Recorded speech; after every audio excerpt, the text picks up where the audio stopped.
ఓం గం గణపతే నమః. మాఘపురాణము 29వ అధ్యాయము. పూర్వము బ్రహ్మ ఈశ్వర్లకు వాదోపవాదం జరిగింది. నేను గొప్ప అంటే నేను గొప్ప అని వాదులాడుకోసాగారు. నేను సర్వేశ్వరుడును, సమస్త 14 లోకాలకు అధిపతిని నేనే సర్వలోకాధిపతిని అని శివుడన్నాడు. కాదు మహేష, ఈ 14 లోకాలను సమస్త చరాచర జీవరాశిని సృష్టించిన సృష్టికర్తను నేను, కావున నేనే గొప్ప అన్నాడు బ్రహ్మదేవుడు. వాద ప్రతివాదనలు, తర్క మీమాంసలతో 1000 ఏండ్లు తగవులాడుకున్నారు. ఇద్దరు వాదనలో మునిగిపోయారేమో. సృష్టి కార్యక్రమం అంతా కూడా స్తంభించిపోయింది. Welcome back to Anu devotional voice. నేను మీ అను. బ్రహ్మ విష్ణు మహేశ్వరులో ఎవరు గొప్ప అనే అద్భుత రహస్యం ఈ అధ్యాయంలో ఉండబోతుంది. వీడియో చివరిదాకా చూసి లైక్ చేయండి, షేర్ చేయండి. ఛానల్ని సబ్స్క్రైబ్ చేసుకోకపోతే సబ్స్క్రైబ్ చేసుకుని బెల్ని టచ్ చేసి ఆల్ అనే ఆప్షన్లో పెట్టుకోండి. మారుతి తెలుగు మోటివేషనల్ ఛానల్ అని నాది ఇంకో ఛానల్ ఉంది, లింక్ డిస్క్రిప్షన్లో ఇస్తాను. దాన్ని కూడా సబ్స్క్రైబ్ చేసుకుని సపోర్ట్ చేయండి. అంతటా శ్రీ మహావిష్ణువు విరాట్ రూపంతో ప్రత్యక్షమయ్యాడు. బ్రహ్మ ఈశ్వర్లిద్దరూ ఆ విరాట్ రూపంను తిలకించి నిశ్చేష్టులైనారు. ఎందుకంటే ఆ విరాట్ రూపంలోనే సమస్త లోకాలు ఇమిడి ఉన్నాయి. సప్త సముద్రాలు, సమస్త విశ్వము, ప్రకృతి, భూత భవిష్యత్ వర్తమానాలన్నీ కనిపిస్తున్నాయి. ఆ విరాట్ రూపుని ఎడమ చెవులో శంకరుడు, కుడి చెవులో బ్రహ్మదేవుడు ఉన్నారు. ఆ విరాట్ రూపునికి ఆద్యంతము లేవు.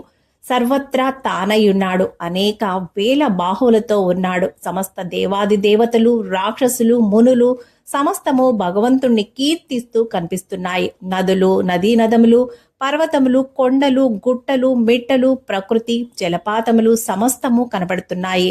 భీషణమైన వేడి నిట్టూర్పులు వెదజల్లుతున్నాయి. కోటి సూర్య కాంతుల వెలుగులో ప్రకాశించబడుతున్నాయి. సామాన్యులకు సాక్షాత్కరించని, వీక్షించలేని ప్రకాశవంతుడుగానున్నాడు. ఆ విరాట్ రూపునికి మొదలెక్కడో చివరెక్కడో తెలియటం లేదు. ఆ విరాట్ రూపుని ఆద్యంతములు తెలుసుకోవాలని, అట్లు తెలుసుకున్న వారే అధికులని బ్రహ్మ ఈశ్వరుడు నిర్ణయించుకున్నారు. ఆ విరాట్ రూపుని ఆద్యంతములను ఎవరు ముందుగా తెలుసుకుని వచ్చెదరో వారే గొప్ప అని ఒక ఒప్పందానికి వచ్చారు. బ్రహ్మ ఈశ్వరుడు వెంటనే బయలుదేరారు. అట్లు బయలుదేరిన వారు 1000 ఏండ్లు తిరిగి తిరిగి ఆ విరాట్ రూపుని ఆద్యంతములను కనుగొనలేక విసిగి వేసారి మరలా యథాస్థానికి వచ్చి ఇలా అనుకోసాగారు. ఆహా, ఏమిటిది! బ్రహ్మ ఈశ్వరులు అయిన మేము 1000 ఏండ్లు తిరిగి తిరిగి ఈ విరాట్ రూపుని ఆద్యంతములు కనుగొనలేకపోతుమే. అంటే మనము అధికులము కాదన్నమాట. సమస్తమునకు మూలాధారమైన వాడు అగు ఆ శ్రీ మహావిష్ణువే మనకంటే అధికుడన్నమాట. సృష్టి స్థితి లయకారకుడతడే. అతడే సర్వాంతర్యామి. జగముల్నేలే జగదాధారుడతనే. పంచభూతాలు, సూర్యచంద్రులు సర్వము ఆ శ్రీమన్నారాయణుడే. మనకంటే కూడా సర్వాధికుడు ఇతడే. కావున ఆ శ్రీ మహావిష్ణువే సర్వము అయి ఉన్నాడు. మనమంతా ఆయన కుక్షిలోని కడమలమే అని నిర్ణయించుకున్న వారే శ్రీ మహావిష్ణువును స్తోత్రించగా ఆ విరాట్ స్వరూపుడగు శ్రీ మహావిష్ణువు విరాట్ రూపము వదిలి యథారూపమునకు వచ్చి, మీరెంతో కాలము నుండి వాదించుకొనుచున్న విషయము తెలుసుకొని మీకు జ్ఞానోపదేశము కలుగుటకే ఈ విరాట్ రూపమును ప్రదర్శించాను.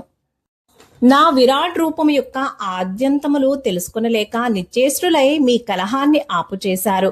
ఈ సమస్తమునకు సర్వము నేనే. మీరెందుకు అహంతో వాదించుకుంటున్నారో తెలిపెదను, వినండి అని ఇలా చెప్పసాగాడు.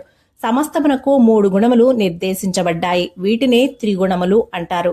అవి సత్వ, రజ, తమో గుణములు. మీరు రజోగుణము, తమో గుణములు కలవారు. ఎవరైతే సత్వ, రజ, తమో గుణములు కలిగియుందురే వారే గొప్పవారు.